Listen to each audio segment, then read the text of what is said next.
Well, I'm back down here at the bees again. I checked them at least once since I filmed it. But this is the middle of August, and I've been real busy. I haven't had time to do much with the bees lately. But this one over here was full of honey. This top one right here, I put that on right before the sourwood. The bottom line right now is that this should be full of honey, and we're going to try to get the honey. And we're also going to try to put a mite treatment in here. Okay. Well, at least I didn't see a bunch of hive beetles on top of here this time. That's a good sign. I'm just going to use a little bit of smoke. Don't want to use a lot because I got my honey in there, and I'm setting this smoke over here where it'll blow away from us. Let's see what we got in here. As I said, I put this thing on empty. Okay, hive beetles not in there anymore. At least I'm not seeing any. That's a good sign. Yeah, I put this in there right before sourwood, and last time I come down here, like I said, it was pretty much full of honey, and it was capped off. And we're going to try to get that out of here and put a mite treatment in so that when they raise their winter bees, they'll be free of mice. Look at all that propolis. They've propolized around that. Oh, that's full of hive beetles, and some of them's walking around still.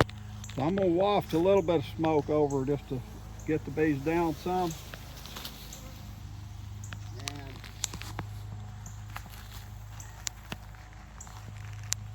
hopefully this stuff will work. I used to use grass clippings, but this was just mowed. And this is a trick. I have a bee brush, but it's old, and it was old and dirty, so in times past I'd just get me a thing of vegetation like this, because I need to get all the bees off all these frames when I pull them out.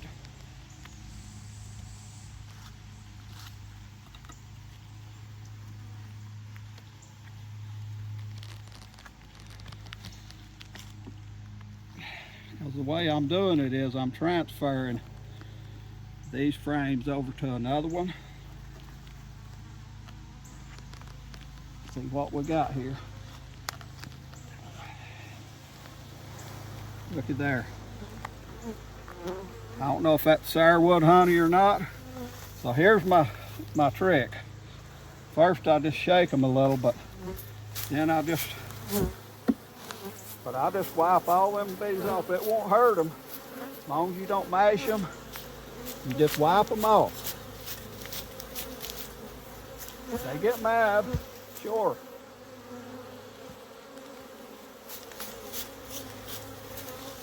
Wouldn't they get mad? Yeah, but then I'm going over here to this other box where I'm trying to keep the honey without letting any bees in there. There's one bee in it and one hive beetle. Okay, but I'm trying to mostly keep them out. So it all possibly can. Now I don't want to bust none of the, get that hive beetle off there. I don't want to crack none of the honey cells if I can help it. So there's one frame, and then I've just got this to keep anything from getting in there. You got a bee escape, you can put that under these for a few days. Boy, they don't like it, I'm telling you. They're mad when you do this. They're really mad that I'm doing this, but gotta be done. Just knock them off and move on with it. They'll go back in.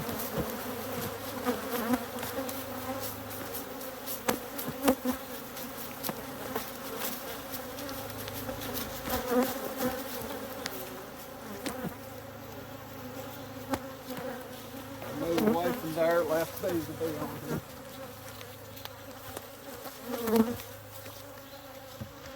Hurry and get that one in. Yeah, there's still be a couple of bees on here possibly. That's how I'm doing it. I'm just doing it frame at a time.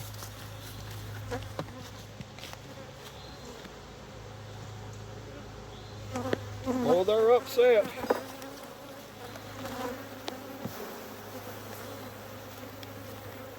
Oh well.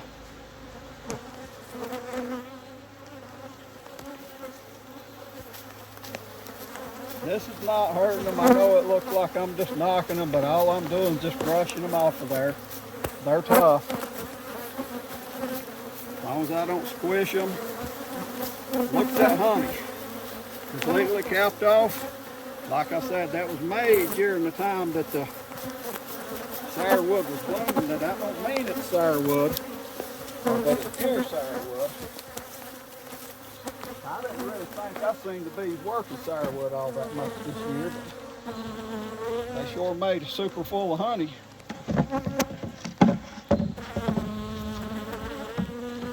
All right, folks, we're going to keep on working on it. I need my cameraman to start operating this top and some stuff. All right, I was just showing you a little more. Down to 2 frames on that honey. Every frame's been full capped. Good. I probably could have put more on here and made a lot more honey, but it's just the first year. But look at the front of this hive. Boy, they're mad. These bees are mad. Look how they're flying around me. But this is not the gentle way to get this honey, but it's just the way I have to do it right now. And it's a little bit overcast day. Bees wasn't flying a whole lot, so I had a lot of bees in the hive. So this is kind of like probably not something you'd want to do all the time, to do it this way on a day like today, but it's rained so much here. I was wondering if we was even going to make honey this year in the sourwood time, because I didn't see them doing anything on the sourwood. It rained so much I didn't even know what we'd do this year, but I did get this. So look at that, folks, capped all the way to the bottom. Every frame in here has been like that. Just a good full deep. These bees are wanting to tear me up. They're trying. They're not happy, and they're not going to be happy when I break into their brood nest, put the mite treatment in there either. But I'm actually walking all the way around the truck with a frame, swapping them off so they get away from me a little bit.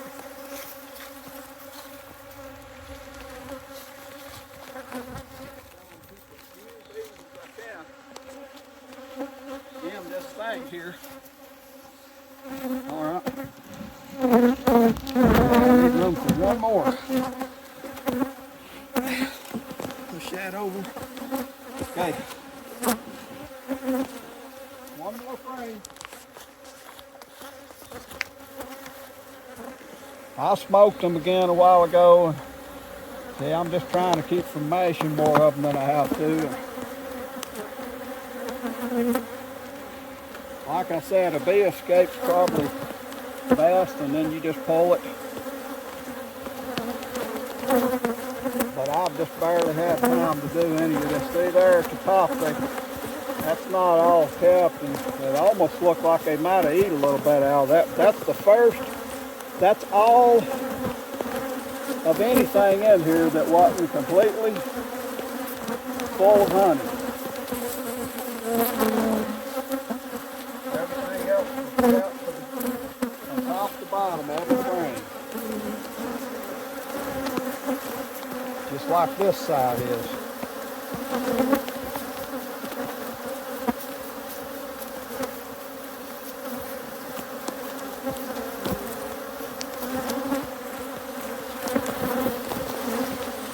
Just do my walk around the truck, let them get away from you a little bit.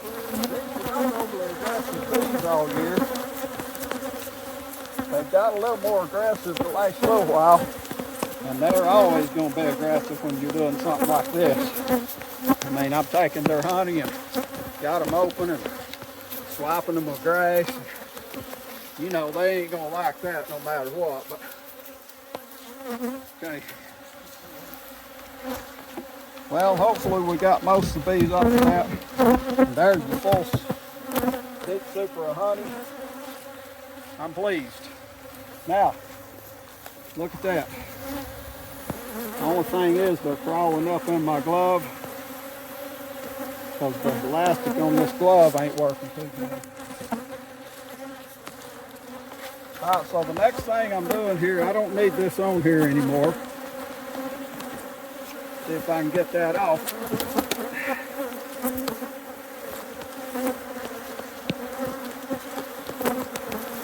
Just knock the bees out of it.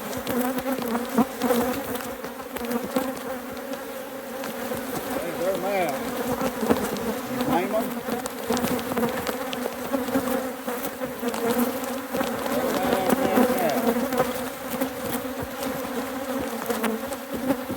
I don't have to smoke them myself, but calm them down a little bit and got the honey out. I just didn't want to smoke the honey real bad.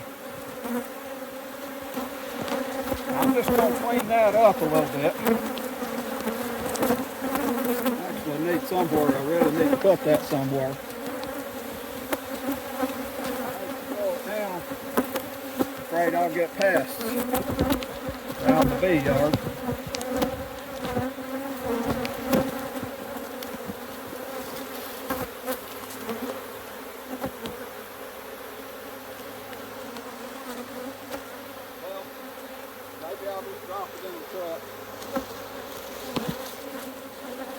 I want to get that out of the way.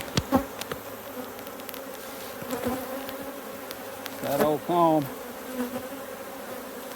I call it bridge comb.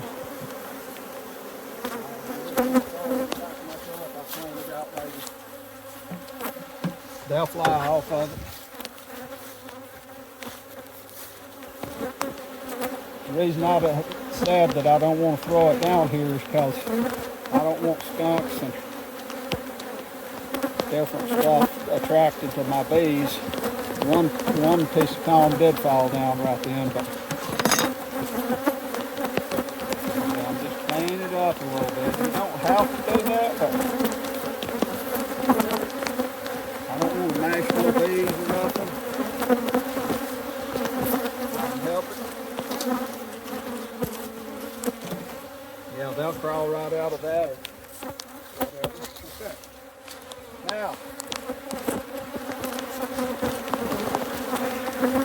we're coming to a point where I've got to make a decision on up here. And I've decided, okay, what I'm going to do with this hive here is just close it back up. I got to put a mite treatment in there, but I got to put it down here. And I got to put a mite treatment on that other hive. So I'm just going to close these back up real easy. Real easy. Try not to mash no bees. Let them get out of the way.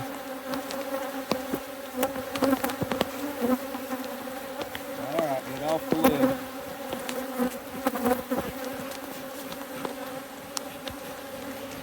Let these calm down. I got to get my mite treatment out. Okay, I'm just going to put this on there about like that. It don't have to take them. I'm fixing to go right back in there. Okay, then we're just going to let them calm down. We're going to work on these over here. See, they're calmer. So for now, I need to go get my mite treatment ready. This box can be took off.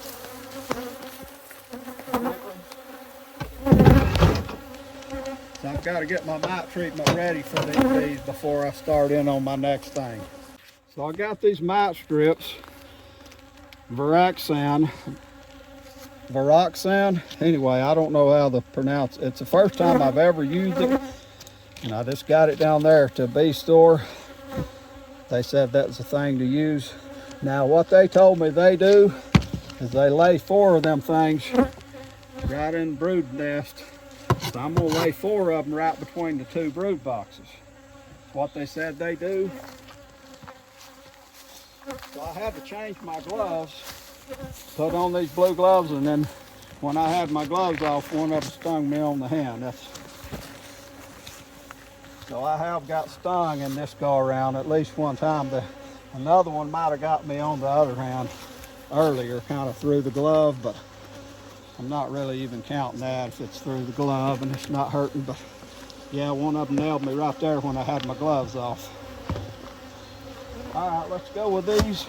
All I got to do on here is put a mite treatment in the middle. This shouldn't take too long.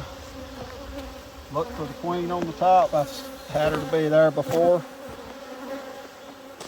This must not be too good of a day to do this because these are very aggressive today, and it's cloudy and it's actually thundering now. When we started, there's not much in there. I'm gonna have to refix them, but I think all I'm gonna do here is tip these things up. Well, I'll set it off.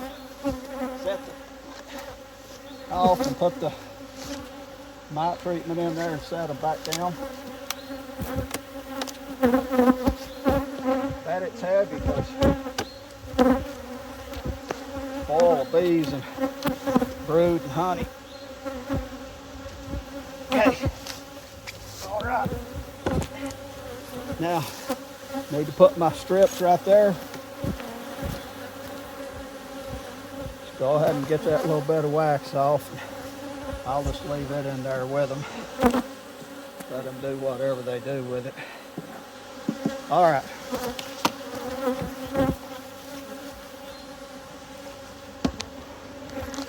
See how to open this. I should have figured that out before maybe. But what I'll tell you is that you always gotta wear these gloves with these things. You seen me change my gloves.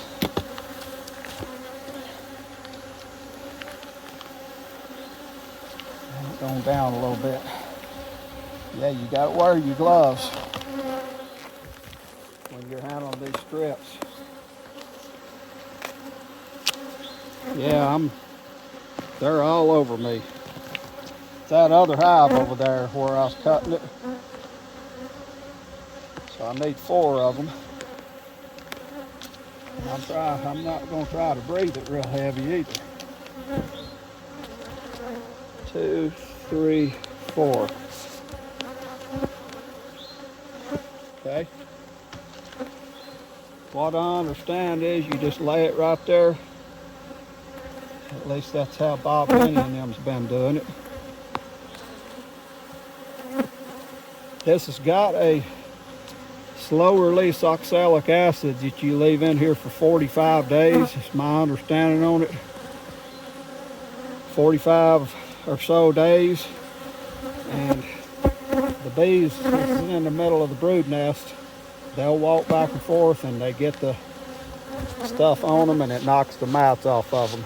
And you have it in there 45 days, you got time to hatch out some more brood. Okay. See, all I did was just stick that in the brood nest. Oh, this is heavy. Okay. Yeah, that was heavy. Heavy, heavy, heavy. Okay, so this is August, I believe 14th. I'll check for sure, but I won't leave it in there 45 days. Okay, that one's done.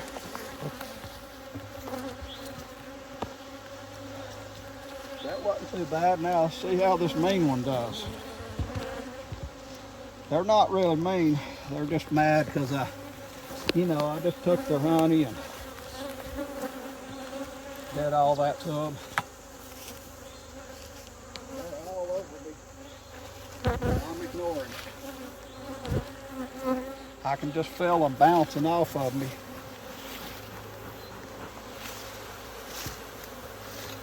Since I got the mite treatment here, it's open.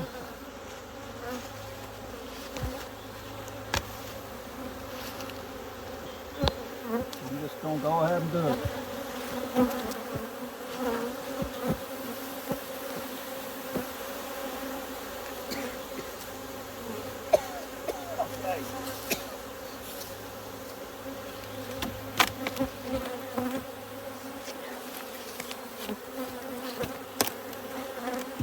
If they're mad, they can just be mad.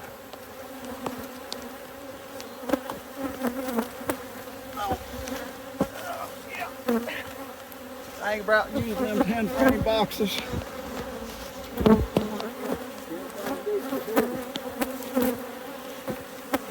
Get used to it. You're going to beekeep with 10 frame deeps. Hey, I need 4 in here. 1.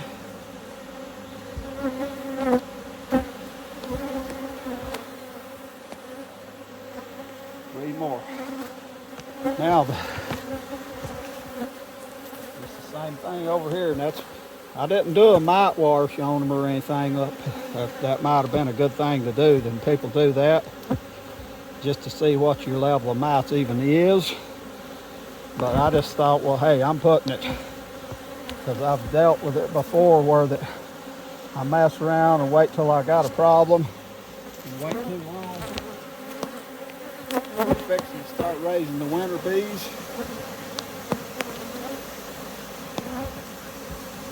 Smoke all them off of there. I'm using a little bit heavy smoke now.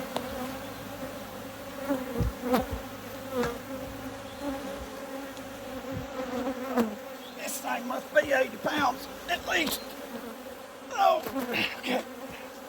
Sorry if I mashed anybody. I didn't mean to.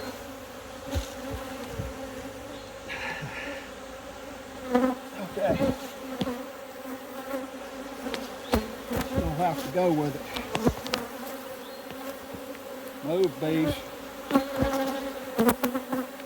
don't want to mash you. If you see this, they're all over me. They're bouncing off my hands, bouncing off my mouth. But hey, we're done. Yeah. What I need to do is take this stuff back up. And they say not to use that after you've used it. I'm gonna have to get them beetle traps back on, but I'm gonna wait a few days. I think they've had enough right now.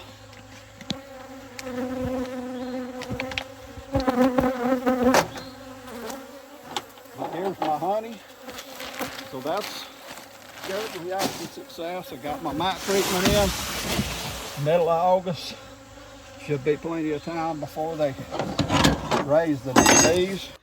So we got this honey up to the house now, and I don't sell it or anything, so I'm just, it's my own use, but I just brought it in the kitchen, and look at that, completely capped off, all the way capped to the bottom, and the whole thing except that one frame I showed on the other video. There's one frame had a little bit up the top that looked like that eat into it. But this is really nice honey. I don't know if it's going to be sourwood or whatever. So got it in the house here. Just got all the bees out of it, and I went and bought these. This is just icing buckets. You go to a bakery and a grocery store, any kind of supermarket or anywhere like that, and everywhere I've lived they sell these things. And even bigger ones. I got bigger ones than this. Sometimes they'll have 5 gallons, sometimes these, you know, it says net weight 14 pounds, but I mean, you know, maybe 3 gallon, 2 or 3 gallon or something. And they're food grade, never had anything but icing in them. And I just cleaned these out, and I've just been doing the crush and strain method for a few years. I've got a spinner, but it's old and kind of getting broke down. It's a hand spinner, don't have a motor, and so I'm not bothering with spinning these out, even though it'd be nice to save the comb. So the way I do my honey, first thing you gotta do is get it off the frame. So I just got this big pot where that a deep frame will fit over it or in it real easy. And I got these food grade buckets here that I can strain into. I'll put a strainer on that here in a little bit. But first thing I just want to do is just get the honey off of the frame and kind of get all that comb crushed up. And I just always look and make sure I don't have any hive beetles on there that hitched a ride or snuck on there, or no bees or nothing. You know, it's pretty clean. And I just take a spatula And I've got foundation on mine, so you don't want to scrape that real hard and get the foundation, like get the black off the foundation. Oh, that looks like that's going to be sourwood honey. It was in the sourwood time, but that's completely clear. Whatever it is, it's clear looking honey. But I just ease, I don't put a lot of pressure down on the, like I said, onto the foundation. And I just get all the comb off like that and just down into a big old bucket and let it just start running. I'll crush it more later, but that's all I do. Then it goes, look at that honey. I know I'm stopping water. Look how clear. I believe I got a full, deep full of sourwood. That was my intention by putting this on empty right at the front of the sourwood bloom. I put it on right at the right time. And they sourwood all over the place near where I had the bees down there. So I was hoping they'd make sourwood, and I believe they have. All right, so see, I just kind of do that. I don't scrape real hard on that because I don't want to get no black or no kind of plastic off that. And I'm just putting it in this stainless bucket and just taking a stainless spatula. What I do, you could take a plastic spatula or whatever, or if you got some other method, hey, it all works. And you just get both sides of it. Then you can strain the honey out in your other buckets later on, but I just crush it up in this one. Now I've got a final bucket that I don't have it right here to show, but it's got a spout on the bottom, just like you'd have on the bottom of any kind of honey tank or on the bottom of a spinner of some kind. I've got another bucket with one of them spouts on it. And that's the final place after it's strained out and stuff. I can put the honey in there. Anything will float to the top. I can get the pure honey off the bottom. I don't strain mine much. I just let it settle out to get most of this cappings and comb and stuff off of it. But my honey's raw honey. And that's the way I like it. But yeah, that's good clear honey. From what I can tell, I don't know honey that good. I'm new at it, but that's so clear I can see right through it. So I believe it's going to be sourwood, but I can get somebody else a taste of it that knows honey better. I'll take some of it to them later and find out if that in fact is actually sourwood honey or if it's just some kind of a clear honey that, you know, is just some other type. Either way, I'm going to eat it, and it looks good to me. So right here's a bucket full of honey with the comb. I just got the comb, you know, scraped it off of the frames, and then I'm kind of crushing the comb a little bit, but this is full. This one right here has got a bunch of honey I've already strained in it. See if I can get it open here. That's about half full. That's strained. It does have the cappings floating on top, but what's left, I strained it through this sieve here. Just a regular strain, and there's a little bit down in there, maybe like an inch of honey, but I'm fixing to put some of this in there and just keep straining it down, keep transferring it over, and eventually into bottles. But I got another full bucket. Let me get it here and show it. This bucket right here, full bucket of that. And that's full of comb and honey that's just been put off in there from the, you know, unprocessed. Just took right off the frame in there, and I'll do the crush and strain method on all that. So got a little bit of honey here. Probably 2.5 buckets. I don't know what it'll end up being. Probably at least these 2 buckets full at least when I get all the comb out of it. Now I don't know if you can see this here. This is a really clear. Some of the frames I've been doing this here on this deep, and I'm on the, let's see, 7th frame. And this one, the honey was real clear on. A lot of them was real clear, but some of them was darker than others. But this, when I was taking it off there, it almost had like a very light purplish tint. Now I read somewhere that there was some purple honey in North Carolina somewhere from some kind of plant. I don't know exactly what, but, and this wasn't purple like I'd seen. I'm not claiming I got purple honey, but there was almost a little tint of purple in the, I don't know if you can see that, but when it's running over that white capping, it just, yeah, there's just a tinge of purplish looking in that.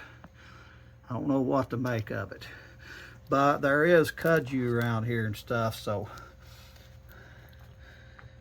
that might be what makes them make that purple honey that I've heard about. Like I said, I don't claim this is purple honey. It's pretty much clear, but some kind of hint of color in that, kind of purplish. Just thought I'd try to show that there. So that was pretty good that time. Yeah, that's nothing like that purple honey I saw where they had actual purple honey, but I can see a little bit in there of tint. Anyway, there you go. Well, we ended up getting over 19 quarts of honey, probably 19 3/4 quarts of honey and all. It wasn't a full 20, so anyway. The honey's light colored, and I had the super on there in the sourwood bloom. Put it on there at the front of the sourwood bloom and took it off after, as I've said before. Took this down to Blue Ridge Honey in Georgia there and got them to taste it. A few people there that works there tasted it, and then they said that it was not sourwood honey and that it was mountain wildflower honey, which makes sense, me being up here in the mountains, and that they could taste a lot of mint in it. Well, the field where I'm at right there has a bunch of mint in that one field anyway. So that makes sense, and either way, it's real good tasting honey. Kind of a light colored honey. Tastes good. So the way that I got the last of the honey out, I've got a trick I've used before with the crush strain method.